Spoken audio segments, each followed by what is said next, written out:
আজকে যারা বলেন রাজনীতির সাথে কোরআনের সম্পর্ক নাই, আজকে যারা বলেন এই বাচ্চারা কোথা থেকে এসেছে, আজকে যারা মনে করেন এই তরুণ শৈশবের লোকেরা তোমরা আর কি করেছো, আমরা 15 বছরে সব করে ফেলেছি। ইয়েস, করেছি, আমরা সবাই করেছি। কিন্তু আমাদের এই তরুণ যুবকেরা যে রাষ্ট্র গঠনের জীবন বাজি রেখে একটা মানলে একটা যায়, বাকিগুলো সরে না, এই উদাহরণ আমাদের তরুণ যুবকেরাই করেছে। আমরা অনেকে তা করতে পারি নাই। এই যাত্রাবাড়িতে নারায়ে তাকবীর স্লোগানের হয়েছে, গুলি চলেছে, আমরা দাঁড়িয়েছিলাম। আবার এই যাত্রাবাড়ির ভিডিও ক্লিপ এখনো পাওয়া যায়, যারা স্লোগান দিতে দিতে তাদের কর্মীদের রেখে নিয়ে তারা পালিয়ে চলে গেছে। আসসালামু আলাইকুম ওয়া রাহমাতুল্লাহি ওয়া বারাকাতুহু। সম্মানিত সুধী মণ্ডলী, উপস্থিত তরুণ যুবক ভাইরা, আমাদেরকে আল্লাহ তাআলা সৃষ্টি করেছেন। সৃষ্টি করে আমাদের অবকাঠামো সম্পর্কে আজকে যারা আমাদেরকে তারুণ্য যৌবনের একটা পরিচয় আমরা যারা দিতে স্বাচ্ছন্দ্য বোধ করি, আমাদের শুরুটা কি, শুরুটা সম্পর্কে আমাদের একটা ধারণা দেওয়া হয়েছে। অকদ কুনতা মা মাহিনা, আমাদের শুরুটা তারুণ্য দিয়ে হয় নাই, যৌবন দেওয়া হয় নাই, শৈশব কিংবা কৈশোর দেওয়া হয়নি। একেবারে অপবিত্র অপরিচ্ছন্ন একটা ফোঁটা পানি থেকে আমাদের শুরু। সেখান থেকে বলা হয়েছে ওমান জাআলাকা দামা, তোমাদেরকে কে রক্তে পরিণত করেছে। ওমান জাআলাকা লাহমা, কে তোমাদেরকে মাংসে পরিণত করেছে। ওমান জাআলাকা ইযামা, কে তোমাদেরকে এই সুন্দর তারুণ্যের যৌবনের বার্ধক্যের এই কাঠামোটা কে তোমাদেরকে দিয়েছে। অকাদ কুনতা দাইফা, অথচ তোমরা তো খুব দুর্বল ছিলা। অমা কুনতা সগীরা, তোমরা তো খুব ছোট ছিলা। অমা কুনতা জাহিলা, এখন আমরা আরবি বলি, ইংরেজি বলি, উর্দু বলি, বাংলা বলি, ফার্সি বলি, জোরে কথা বলি, চিৎকার করি, অথচ একটা সময় তো তুমি একেবারে অজ্ঞ মূর্খ ছিলা। 2টা বছর তোমার এমন ছিল যে কোনো ভাষাই তুমি জানতে না, কান্নাই ছিল তোমার 2 বছরের ভাষা। 2 বছরের ভাষায় ছিল কি? কান্না। আমরা আজকে যারা এখানে আছি, আবার কিন্তু আল্লাহ আমাদেরকে হায়াত দিলে আমরা আবার বার্ধক্য থেকে শৈশবের এই জায়গায় আমরা আবার শিশুতে পরিণত হব। আবার শিশু হব কিভাবে? শিশু অবস্থায় যেমন আমরা একজনের সহযোগিতা ছাড়া চলতে পারি নাই, আবার আমাদের এমন বার্ধক্য এসে কখনো কখনো উপস্থিত হয় যে আমরা ওই অবস্থাতে আবার কারো সহযোগিতা ছাড়া চলতে পারি না। সুতরাং এই তারুণ্য, এই যৌবন আল্লাহর পক্ষ থেকে জীবনের মধ্যে আর একটা বিরাট নিয়ামত। জীবন একটা নিয়ামত, যৌবন আর একটা নিয়ামত। তাহলে গোটা জীবনের মধ্যে জীবন একটা নিয়ামত, তার মধ্যে যৌবনটা আলাদা নিয়ামত। সুম্মা লাতুসআলুন্না ইয়াওমাইযিন আনিন নাইম, আর আপনাকে প্রত্যেকটা নিয়ামতেরই জবাব সরকারের কাছে, কার কাছে দিতে হবে? কারণ নিয়ামতটা দিয়েছেন কে? আবার দেখেন, নিয়ামতেরই জবাব যে দিতে হবে, এটা শুধু কোরআনের কথা নয়, এটা হাদিসে উল্লেখ করা আছে যে 5টি প্রশ্নের জবাব না দিয়ে কাল কিয়ামতের দিন বনে আদম, একজন আল্লাহর বান্দা বান্দি, তার পা এক চুল পরিমাণ সামনে আগাতে পারবে না। তার 5টা প্রশ্নের মধ্যে একটা প্রশ্ন দিলেই হয়ে যেত যে তার পুরো জীবনের হিসাব দিতে হবে। কিন্তু মজার ব্যাপার হচ্ছে, খেয়াল করেন, জীবন যেমন একটা নিয়ামত, এর মধ্যে যৌবনকে যেমন আল্লাহ তাআলা আলাদা একটা নিয়ামত হিসেবে দিয়েছেন, ঠিক জবাবের মধ্যেও, প্রশ্নের মধ্যে আল্লাহ তাআলা পুরো জীবনের হিসাব নেবেন, তার মধ্যে যৌবনের আলাদা করে আবার আল্লাহ তাআলা আমাদের কাছ থেকে হিসাব নেবেন। সুবহানাল্লাহ। তাহলে যৌবনের মর্যাদা, সম্মান যত বেশি, তার দায়িত্ব তত কম। আমাদের সমাজে নিয়মটা কি? যার সম্মান, যার মর্যাদা যত বেশি, তার মর্যাদা সম্মানের আলোকে দায়িত্ব কম না বেশি? তাহলে যে আল্লাহ তাআলা জীবন দিয়েছেন, যে আল্লাহ তাআলা এই চমৎকার নিয়ামতে ভরা যৌবন দিয়েছেন, সেই যৌবন প্রাপ্ত ভাইদের যারা আমরা অতিক্রম করার সুযোগ পেয়েছি, আমাদের দায়িত্ব তত কম না বেশি? সেই কথাই তো আপনারা স্মরণ করেছেন। সেই কথার প্রমাণিত 2024-এর জুলাই আগস্টে আমাদের তরুণ যুবকেরা রেখেছে। তারা সাহস করে এগিয়ে যাওয়ার কারণে আজকে আমাদের এই প্রিয় মাতৃভূমি বাংলাদেশে আমরা এখানে একত্রে বসে স্বাধীনভাবে আজকে কথা বলার সুযোগ পেয়েছি বলে এই 2024-এর জুলাই আগস্টের গণঅভ্যুত্থানকে শুধু গণঅভ্যুত্থান বলে আমরা শেষ করি নাই, এটার নাম দিয়েছি নতুন দ্বিতীয় আর একটা স্বাধীনতা যুদ্ধ। এবং সেই যুদ্ধে হাত পা হারানো আমাদের এই তরুণ যুবকেরা নতুন স্বাধীনতা যোদ্ধা হিসাবে তাদেরকে আমাদের দেশ অভিহিত করেছে। আল্লাহ তাদের মর্যাদা আরো বৃদ্ধি করে দিন। দুর্ভাগ্যটা কি জানেন? আমি কাউকে খুশি কিংবা কাউকে কটাক্ষ করার জন্য বলছি না। আমরা এই বড় মানুষগুলো, আমরা এই বড় দলগুলো, আমরা এই বড় বড় কথা বলাওয়ালা লোকগুলো 15 বছরে 16 বছরে যা করতে পারলাম না, আমাদের এই তরুণ যুবকেরা জীবন বাজি রেখে আমাদেরকে একটা রাস্তা দেখে সামনে হাঁটার সুযোগ করে দিল, বসার সুযোগ করে দিল। এখন আমরা কথায় কথায় তাদেরকে বলে, এই তোমার বয়স কত, তুমি তো বাচ্চা মানুষ, তুমি আমার সামনে কথা বলো। আমাদের জাতির জন্য দুর্ভাগ্য, এই তরুণ যুবকদের অপমান, অসম্মান, অমর্যাদা করলে আমাদের উপর আবার সেই 25 বছরের, আবার সেই 15 বছরের লানত আমাদের উপর এসে যাবে। আমি সতর্ক হতে বলবো আমাকেও। আমি আজকে তরুণ যুবকদের প্রোগ্রাম বলে আমি আপনাদের খুশি করছি না। আমি এই কথা বহুবার বলেছি। গোটা পৃথিবীতে যত জায়গায় যত পরিবর্তন হয়েছে, শুধুমাত্র আমাদের দুনিয়ার বিবেচনায় না, ইসলামের বিবেচনায়। প্রিয় মুহাম্মদ রাসূলুল্লাহ সাল্লাল্লাহু আলাইহি ওয়াসাল্লাম এই তরুণ, এই শৈশব, এই যৌবনে ওই আসার আগেই তিনি সমাজ এবং রাষ্ট্র পরিচালনার জন্য হিলফুল ফুজুল নামক একটা শান্তি সংঘ প্রতিষ্ঠা করে সমাজ এবং রাষ্ট্রের পরিবর্তনের জন্য তিনি ভূমিকা পালন করেছেন। সুতরাং আমরাও ভূমিকা পালন করবো ইনশাআল্লাহ।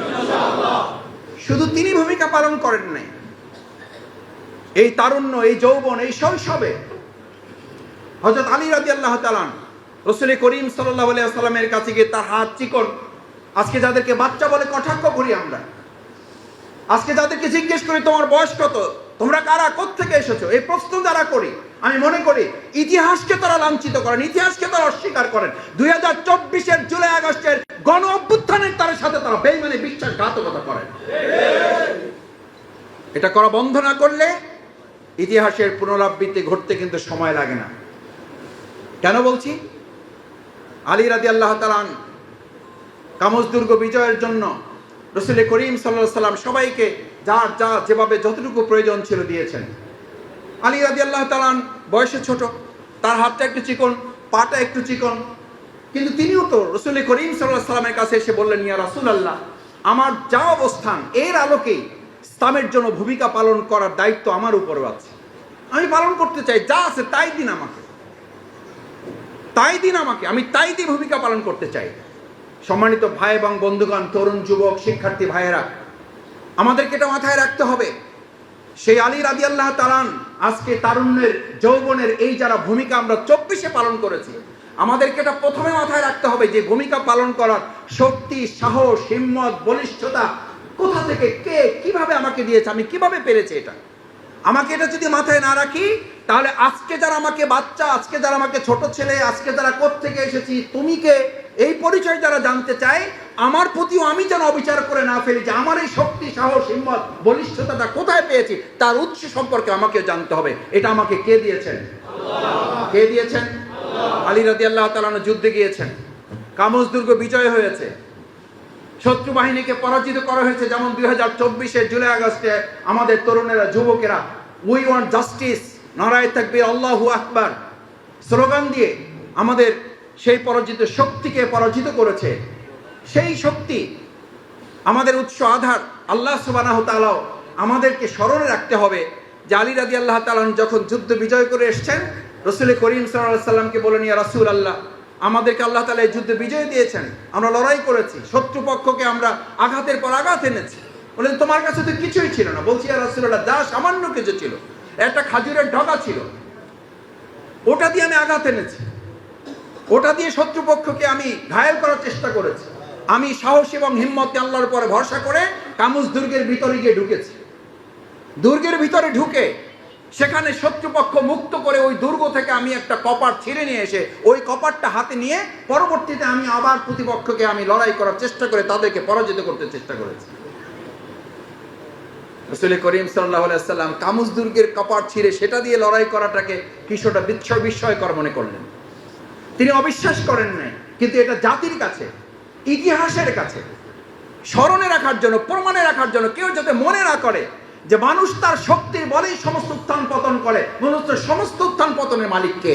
আল্লাহ। এটা যদি আমরা ভুলে যাই, তাহলে আল্লাহ সুবহানাহু ওয়া তাআলা পরিষ্কার বর্ণনা আছে, তিলকাল আইয়ামু নুদাবিলুহা বাইনান নাস।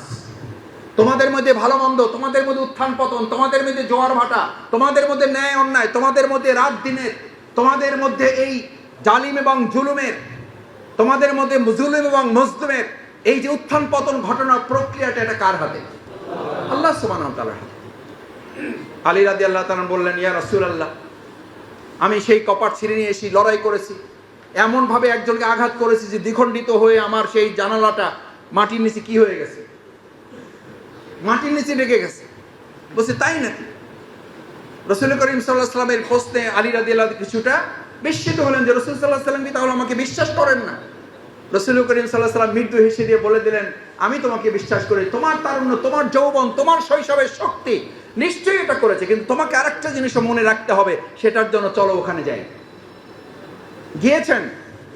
আলী রাদিয়াল্লাহু তাআলা বললেন, ইয়া রাসূলুল্লাহ, এই যে দেখেন কপাটটা পড়ে আছে। রাসূল করিম সাল্লাল্লাহু আলাইহি ওয়াসাল্লাম বললেন, আচ্ছা ঠিক আছে, এটা তোলো একটু। তো তোলো মানে রাসূল সাল্লাল্লাহু আলাইহি ওয়াসাল্লাম প্রমাণ করতে চান নাই, প্রমাণ করতে চেয়েছেন শক্তি না, প্রমাণ করতে চেয়েছেন এই শক্তির পিছনে আরেকটা শক্তি আছে। সেই শক্তিটা কার? কার সেই শক্তি?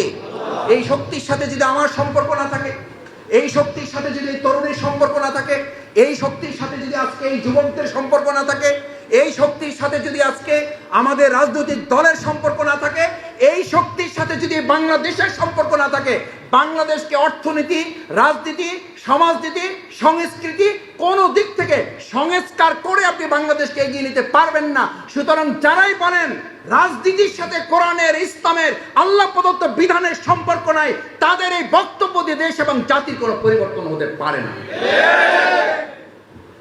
পারে যে না। আলী রাদিয়াল্লাহু তাআলা এটা প্রমাণ করার জন্য রাসূল সাল্লাল্লাহু আলাইহি ওয়াসাল্লাম বললেন, তোমার জানালাটা তোলো।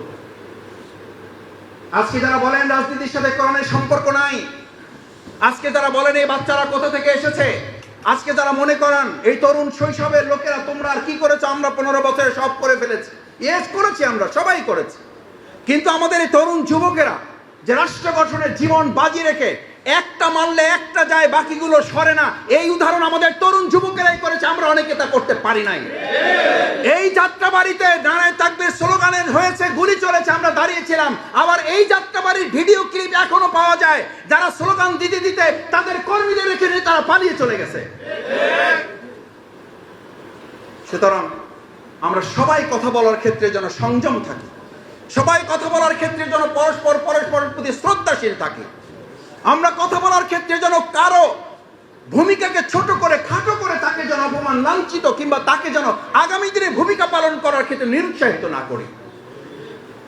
রাসূল করিম সাল্লাল্লাহু আলাইহি ওয়াসাল্লাম আলী রাদিয়াল্লাহু তাআলা আনহুকে বললেন, উঠাও। আলী রাদিয়াল্লাহু তাআলা ভাবলেন, যেটা দিয়ে যুদ্ধ করছি, যেটা দিয়ে লড়াই করলাম, সেটা তুলতে তো আমার 2 হাত লাগার কথা না, 1 হাতই যথেষ্ট। 1 হাত দিয়ে নাড়াচাড়া করার চেষ্টা করলেন, নাড়াতে পারলেন না, কিছুটা লজ্জিত হলেন। রাসূল করিম সাল্লাল্লাহু আলাইহি ওয়াসাল্লাম তো কাউকে ছোট করার জন্য তিনি পরিকল্পনা করতে পারেন না, এটা রাসূল করিম সাল্লাল্লাহু আলাইহি ওয়াসাল্লামের সুন্নাহ। এই সুন্নাহ আমাদের রাজনীতিবিদদের মাথায় রাখতে হবে, এই সুন্নাহ আমাদের অভিভাবকদের মাথায় রাখতে হবে, এই সুন্নাহ আমাদের শিক্ষক হিসেবে মাথায় রাখতে হবে, এই সুন্নাহ আমাদের মুরব্বীদের মাথায় রাখতে হবে, বাবারা মাথায় রাখতে হবে যে সন্তানকে ছোট করে বাবা কখনো বড় হতে পারেন না। রাসূল করিম সাল্লাল্লাহু আলাইহি ওয়াসাল্লাম মৃদু হেসে দিয়ে বললেন, কোনো অসুবিধা নাই, তুমি 2 হাত দিয়ে চেষ্টা করো। কারণ জানেন, রাসূল করিম সাল্লাল্লাহু আলাইহি ওয়াসাল্লাম জানেন যে 2 হাত দিয়ে চেষ্টা করো সেটা তুলতে পারবে না। বললেন, তুমি 2 হাত দিয়ে চেষ্টা করো। 2 হাত দিয়ে চেষ্টা করেছে, তুলতে পারলেন না। আলী রাদিয়াল্লাহু তাআলা এবার একটু চ্যালেঞ্জ নেওয়ার মতো, যে এবার তো আমি আসলে মিথ্যা প্রমাণিত হতে যাচ্ছি, যে আমি লড়াই করেছি এটা নিয়ে, অথচ এটা এখন তুলতেই পারছি না। আমি রাসূল করিম সাল্লাল্লাহু আলাইহি ওয়াসাল্লামের সাথে শর্মিন্দা হচ্ছে, লজ্জিত হচ্ছে। আলী রাদিয়াল্লাহু তাআলা তার যা শক্তি ছিল পুরো শক্তিটাকে ব্যবহার করে কপাটটা তোলার চেষ্টা করলো। আলী রাদিয়াল্লাহু তাআলা ঘেমে গেলেন, বাট কপাটটা 1 চুল পরিমাণে নড়াতে পারলেন না। রাসূল করিম সাল্লাল্লাহু আলাইহি এবার বলতে পারতেন, আগেই বলছিলাম তুমি পারো নাই, তোমার দ্বারা এটা হয় নাই, আমি জানি তুমি এটা করতে পারো নাই, তুমি সঠিকটা বলো না, এটা বলতে পারতেন রাসূল সাল্লাল্লাহু আলাইহি ওয়াসাল্লাম, বলেন নাই। রাসূল সাল্লাল্লাহু আলাইহি ওয়াসাল্লাম ওই তরুণ, ওই যুবক, ওই শৈশবের আলী রাদিয়াল্লাহু তাআলা আনহুকে জড়িয়ে ধরে আদর, স্নেহ, ভালোবাসা, উৎসাহ, অনুপ্রেরণা দিয়ে বললেন, আলী তুমি যেটা করেছো ওটা আমি প্রথম বলাতে আমি বিশ্বাস করেছি, কিন্তু তোমার মাথায় আমি একটা জিনিস দেওয়ার মধ্য দিয়ে গোটা বিশ্ববাসীর ভবিষ্যৎকে একটা আগাম বার্তা দিতে চেয়েছি। তোমার এই শক্তির কোনো কুল কিনারা নাই যদি তোমার শক্তির সাথে মহান আল্লাহর শক্তির সম্পর্ক তৈরি না হয়। আজ তরুণ যুবকদের একটা আহ্বান জানিয়ে যাই, আপনি সংস্কার করবেন অথবা আমরা সংস্কার করব, গোটা সংস্কারের সাথে যদি আল্লাহ রাসূল সাল্লাল্লাহু আলাইহি ওয়াসাল্লামের দেয়া বিধানের এই শক্তির সাথে বাংলাদেশকেও আলী রাদিয়াল্লাহু তাআলার মতো আমরা সম্পর্ক তৈরি করতে না পারি, এই বাংলাদেশকে কোনো সংস্কার করে পরিবর্তন করা যাবে যাবে না। সুতরাং তরুণ আর যুবক ভাইদের শৈশব কৈশোরের সাথে গার্ডিয়ান হিসাবে ভূমিকা পালন করার সাথে যারা এখানে আমাদের মুরব্বীরা এসেছেন, আমি আপনাদের প্রথমে আহ্বান জানাতে চাই, আসুন আমাদের তরুণ এবং যুবকদেরকে উৎসাহিত অনুপ্রাণিত করার অংশ হিসাবে তাদের সমস্ত ভূমিকার স্বীকৃতি দেওয়া, তাদেরকে এটা মনে করিয়ে দেওয়া, তোমার সমস্ত শক্তির, আমার সমস্ত শক্তির মূল কেন্দ্রবিন্দু আমি নই, কে? আল্লাহ সুবহানাহু ওয়া তাআলা। দ্বিতীয় কথা হচ্ছে, সম্মানিত ভাই এবং বন্ধুগণ, সুধী মণ্ডলী, আমি আপনাদের কষ্ট বাড়াবো না। আপনারা কষ্ট করে এখানে বসে আছেন শুনে আমি ওখানকার প্রোগ্রাম সংক্ষিপ্ত করে আমি আপনাদের কাছে এসেছি শুধুমাত্র আপনাদেরকে সালাম দেওয়া, আপনাদেরকে একটু দোয়া নেওয়া এবং আপনাদেরকে একটু দেখে যাওয়ার জন্য। কারণ বহুদিন আপনাদের সাথে এভাবে খোলামেলা বসার সুযোগ আমাদের হয় নাই। আমি আপনাদের প্রতি কৃতজ্ঞ, আমি আপনাদের অভিনন্দন জানাই, আপনাদের জন্য আল্লাহর কাছে বিশেষভাবে অন্তর থেকে দোয়া করি, আল্লাহ আপনাদের শুরু থেকে এখন পর্যন্ত বসে থাকা সময়টুকু কাল কিয়ামতের দিন এটাকে কবুল করে আমাদের জান্নাতে যাওয়ার উসিলা হিসেবে আপনি কবুল করেন। দ্বিতীয় যে কথাটি আমি আপনাদেরকে বলতে চেয়েছিলাম, সম্মানিত সুধী মণ্ডলী, ভাই বন্ধুগণ, আমার তরুণ এবং যুবকেরা, আমাদের এই প্রিয় মাতৃভূমি বাংলাদেশ, এটাকে গড়ার জন্য আমাদের ভূমিকাটা কি হবে? আমি সবসময় একটা কথা বলে থাকি, আমাদের এই দেশ এবং রাষ্ট্র, এই ৫৬,০০০ বর্গ মাইল, এটা পরিবর্তন যদি তরুণেরা যুবকেরা করতে চায়, তাহলে তরুণ এবং যুবকদেরকে ওই ১৫ দিনে যারা তারা তাদের আগের নিয়ন্ত্রণ নিয়েছে, তারপরে তারা ৫৬,০০০ বর্গ মাইলকে নিয়ন্ত্রণ করতে পেরেছে। আমি তরুণ যুবকদের কাছে অনুরোধ জানাতে চাই, এই মিডিয়ার মাধ্যমে, এই সামাজিক যোগাযোগের মাধ্যমে, এই এখানে কয়েকশো আমাদের সম্মানিত সুধী মণ্ডলের মাধ্যমে, যদি সেদিন আপনারা আপনাদের নিয়ন্ত্রণ করে গুলির মুখে জীবন দেব, তবু আমরা নতি স্বীকার করব না। আমাদেরকে যদি আজ সিদ্ধান্ত নেই যে আমরা আমাদের জীবন পরিবর্তন করব, তারপরে আমাদের ৫৬,০০০ বর্গ মাইল আমরা পরিবর্তন করতে বাধ্য করব, তাহলে ওই ১৫ দিন আপনারা যেমন সিদ্ধান্ত নিয়ে আমাদের জীবন পরিবর্তনে সফল হয়েছেন, জমিন পরিবর্তন আল্লাহ একটা উদাহরণ হিসাবে বিজয় দিয়েছে, আমরাও যদি আমাদের আজকের জীবন পরিবর্তনের সিদ্ধান্ত নিতে পারি, তাহলে আমাদের এই জমিন পরিবর্তন কে করে দিবেন? আল্লাহ করে। তাহলে আগে জমিন না আগে জীবন? আগে কি পরিবর্তন? রাসূল করিম সাল্লাল্লাহু আলাইহি ওয়াসাল্লাম আগে সোনার মদিনা করেছেন না আগে সোনার মানুষ করেছেন? আগে হযরত ওমরে ফারুক রাদিয়াল্লাহু তাআলা কোরআনের মাধ্যমে পরিবর্তন হয়েছে নাকি মানুষের তৈরি করা চিন্তা, দর্শন, মতবাদ দর্শনের চিন্তার মাধ্যমে, মতের মাধ্যমে, নাকি কোরআনের মাধ্যমে? কোরআনের মাধ্যমে। সেই কোরআন তো আমাদের কাছে আছে না নাই? আছে। তাহলে আমাদের সংস্কারের জন্য যত কথাই আমরা সংস্কার বলি না কেন, আমরা তো এখন কিছুটা কোনো ক্ষেত্রে একটু হতাশ হয়ে পড়ছি যে ভাই, তাহলে বিগত 2024-এর 5ই আগস্টের আগের পরিস্থিতির এখন পরিস্থিতির মধ্যে তো তেমন কোনো পার্থক্য লক্ষ্য করছি না, যা ছিল আবার সেই একই পরিস্থিতি। তার মানে মানুষের তৈরি করা তন্ত্র মন্ত্র, মতবাদ এবং চিন্তা দর্শন দিয়ে মানুষকে পরিচালনা করবে, এই চিন্তা থেকে বের হতে না পারলে সোনার মদিনার জন্য যেমন সোনার মানুষ কিছু হয়েছিল কোরআনের মাধ্যমে, আমাদের বাংলাদেশকে তো আমরা সোনার বাংলা করতে চাই। কি বাংলা? তাহলে সোনার মদিনা আগে হয়েছে না সোনার মানুষ আগে হয়েছে? আমাদের সোনার বাংলাকে সংস্কারের প্রথম ধাপ যদি আপনি টার্গেট করেন, তাহলে আগে সোনার বাংলা হবে না আগে সোনার মানুষ হবে? কিন্তু আমরা টার্গেট করছি কি? আগে টার্গেট করছি কি? সোনার বাংলা হোক, তারপর আমরা ঠিক হয়ে যাব। অনেকে বলে যে ভাই আমি পরিস্থিতির শিকার। কিসের শিকার? পরিস্থিতির শিকার। আপনি তরুণ, আপনি যুবক, আপনি সংস্কার করবেন, আপনি তরুণ যুবকদের অভিভাবক, আপনি দেশটা সংস্কার হোক এটা চান, আপনি পরিস্থিতির শিকার হবেন কেন? আপনি চাঁদা, আমাকে বলে মাসুদ ভাই চাঁদা বন্ধ হওয়া দরকার। আমি বলি আপনি দিচ্ছেন কয়? হ্যাঁ দিয়ে দিচ্ছি। তা আমরা দিয়ে বন্ধ করবেন কিভাবে? না দিয়ে বন্ধ করেন। বলছে তাহলে তো আমার সমস্যা। আমি বললাম সমস্যা মোকাবেলা করার জন্যই তো আল্লাহ আপনাকে পৃথিবীতে পাঠিয়েছেন। কয় ভাই পরিস্থিতির শিকার। আমি বললাম হ্যাঁ পরিস্থিতির শিকার বলেই আল্লামা ইকবাল 4টা মুসলিমকে এক জায়গায় করেছেন।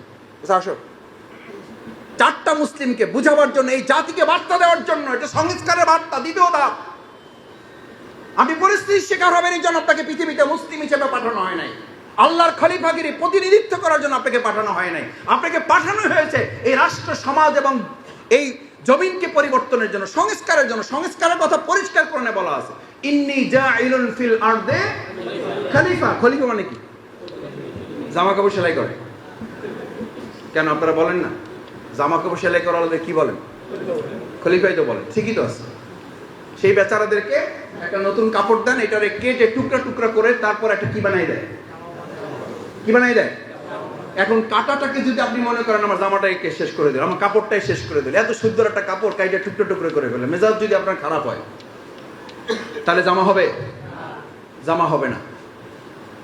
ভালো করে বুঝেন, খলিফা তাদেরকে বলা হয় a genius has tradition, a khalifa has tradition, a representative has tradition to break the existing customs of the society. খলিফার কাজই হলো, প্রতিনিধির কাজই হলো, তরুণদের কাজই হলো, যুবকদের কাজই হলো, প্রতিভাবানদের কাজই হলো, মেধাবীদের কাজই হলো, যোগ্যতমদের কাজই হলো, সৎ মানুষদের কাজই হলো, আদর্শ মানুষদের কাজই হলো a break to the existing, যা আছে বর্তমান এটাকে কি করে ফেলো? ভেঙে ফেলো। কাস্টমস অফ দ্য সোসাইটি, নতুন আরেকটা সমাজ তুমি বিনির্মাণ করে দাও। আরে ভাই, নতুন বিল্ডিং যদি এটাকে করতে হয় তাহলে এটাকে রেখে করতে হবে না এটাকে ভাঙতে হবে? এই সংস্কারের কাজটুকু যদি আমি বুঝতে না পারি তাহলে আমি কি সংস্কার করব? এখন আমরা সংস্কার করতে চাই বিল্ডিংটা, কিন্তু কোথাও আমরা হাত দিতে চাই না।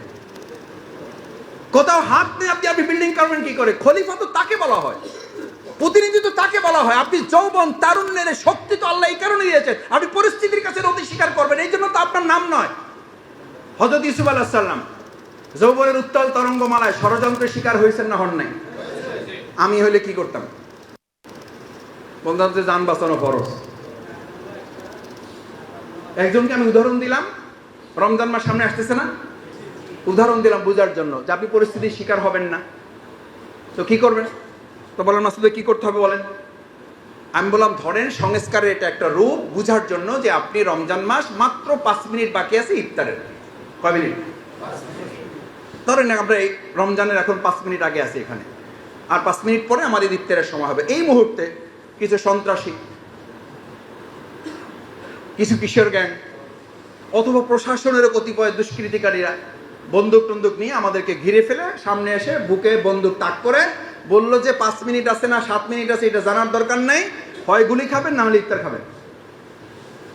কয় মিনিট আছে? এখন আপনাকে প্রস্তাব দিল কয়টা? কি খাবেন? হয় গুলি। তা আপনি বলবেন যে ভাই, আমি এটা বলার সাথে সাথে কয় মাসুদ আমার একটা বুদ্ধি আসছে মাথায়, এরকম পরিস্থিতি যখন হবে আমি সেই লোককে বলবো যে ভাই আপনি গুলি নামান, কারণ আমি এখন ইফতার খাবো এই কারণে যে আমার বাকি 29টা রোজা রাখার স্বার্থে আমার বেঁচে থাকাটা খুবই জরুরি। কয়টা রোজা রাখার স্বার্থে?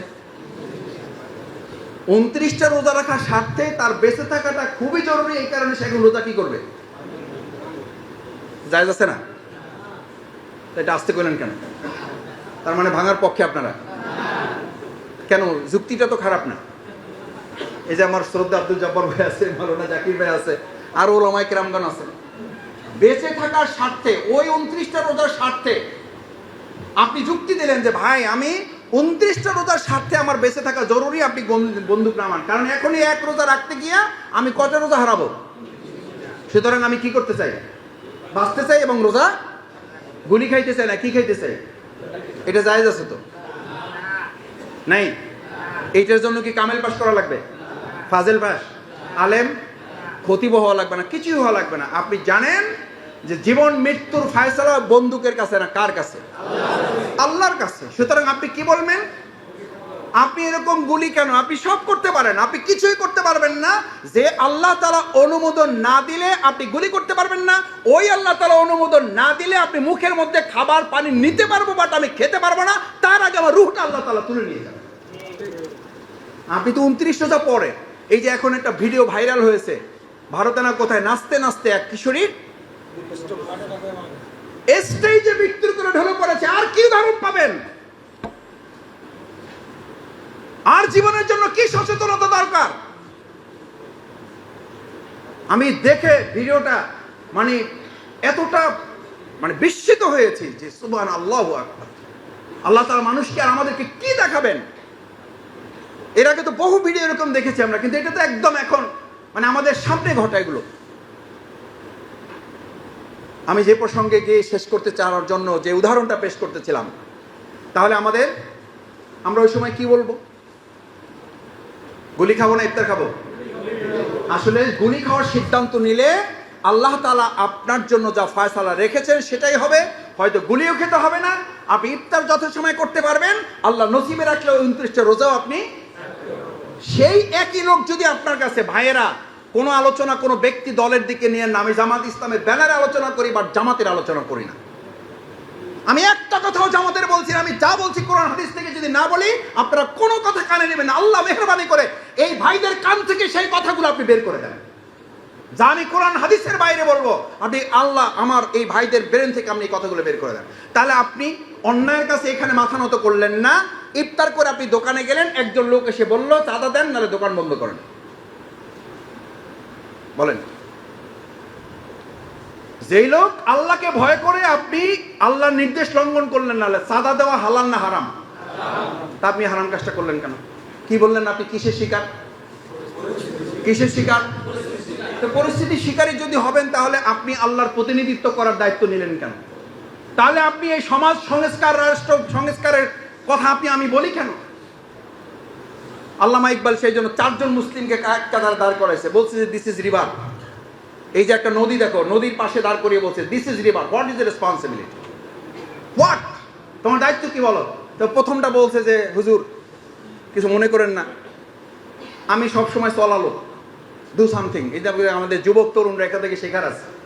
আমাদের তরুণ যুবকরা সবসময় মোবাইল হাতে টিপবে আর বলবে কি, কিছু একটা করি ভাই, কিছু একটা করতেছি, ডু সামথিং, কিছু একটা করো। আর হাদিস কি বলছে? জাফর ভাই, কিছু একটা করতে বলছে, বলছে ভালো কিছু করো, না হলে চুপ থাকো।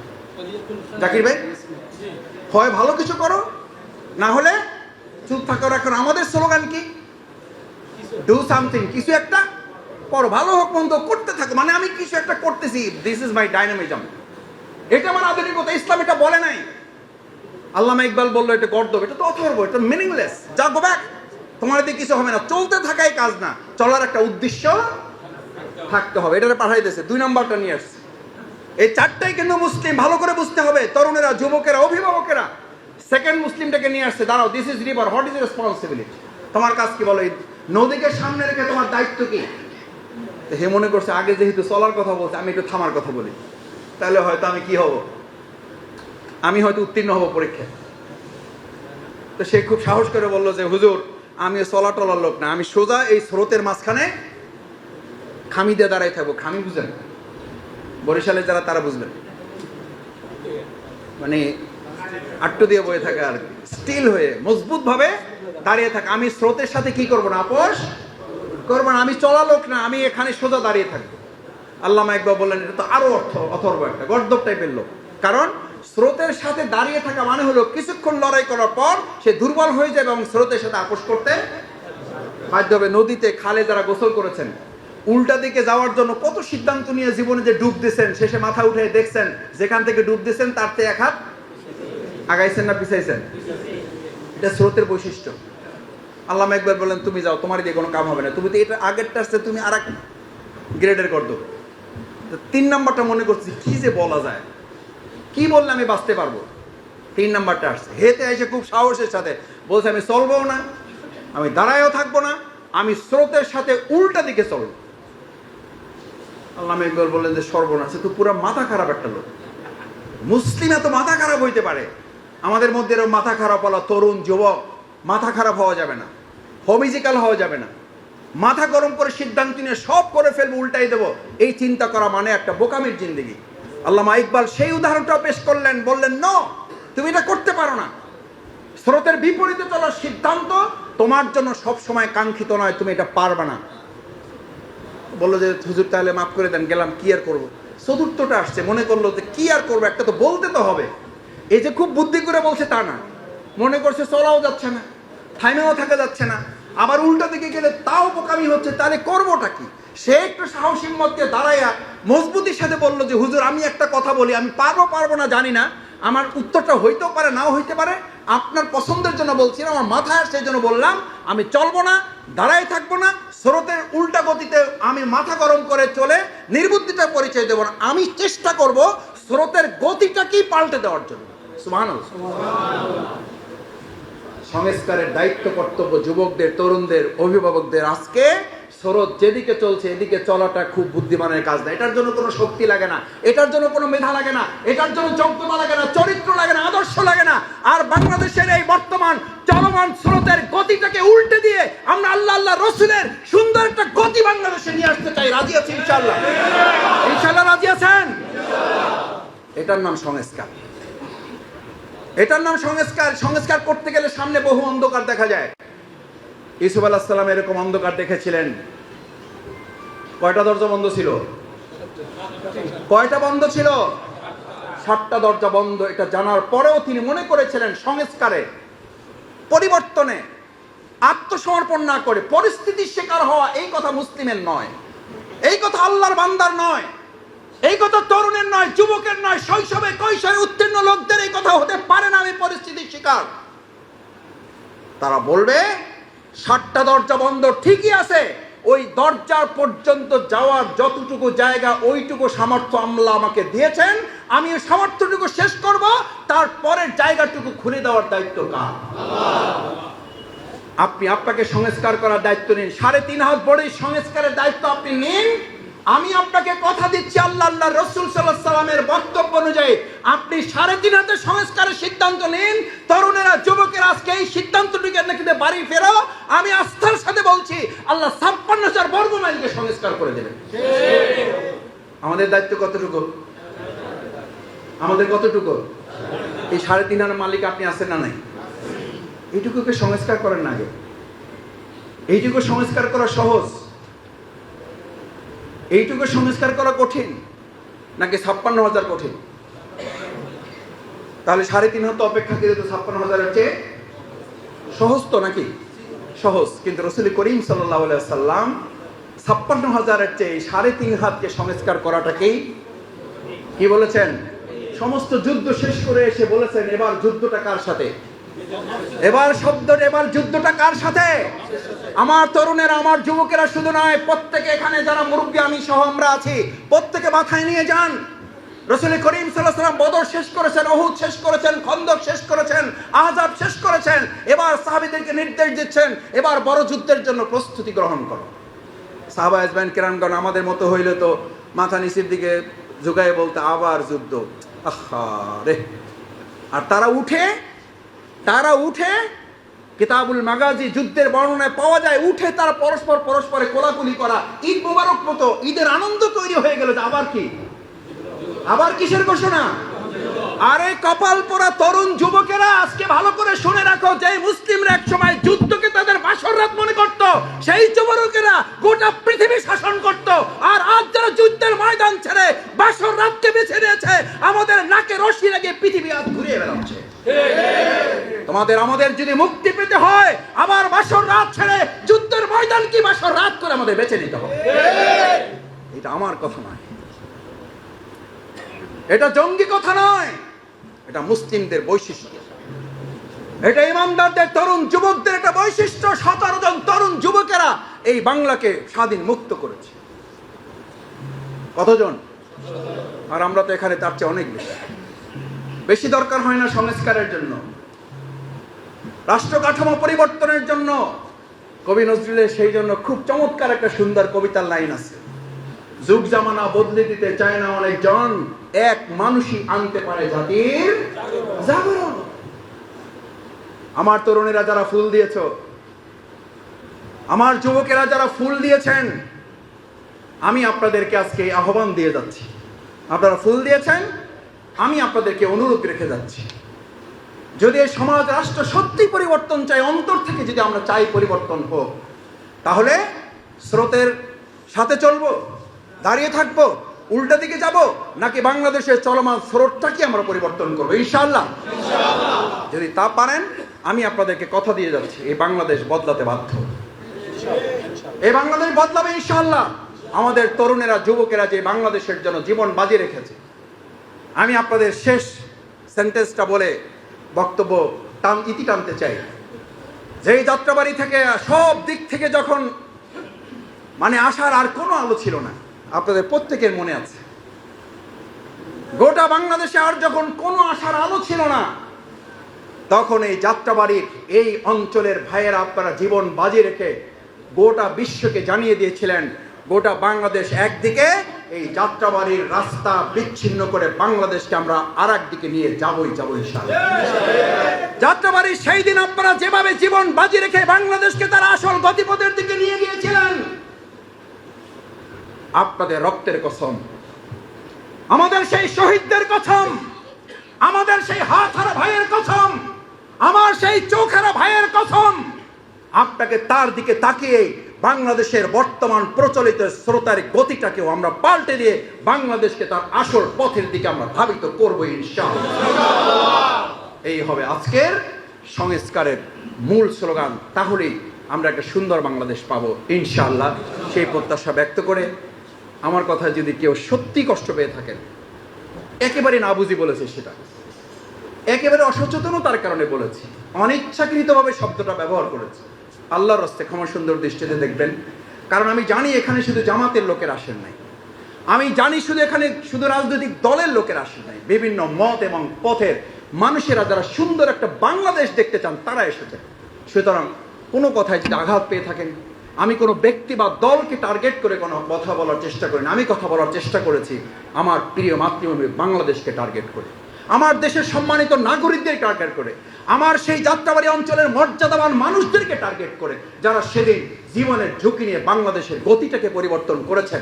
আজ ঐতিহাসিক এই মুহূর্তে আপনারা আরেকবার ঝুঁকি নিয়ে বাংলাদেশকে তার আসল পথের দিকে আমরা ধাবিত করবো ইনশাআল্লাহ। সেই প্রত্যাশা ব্যক্ত করে আবারও সবাইকে ধন্যবাদ এবং কৃতজ্ঞতা জানিয়ে আমার কথা শেষ করছি।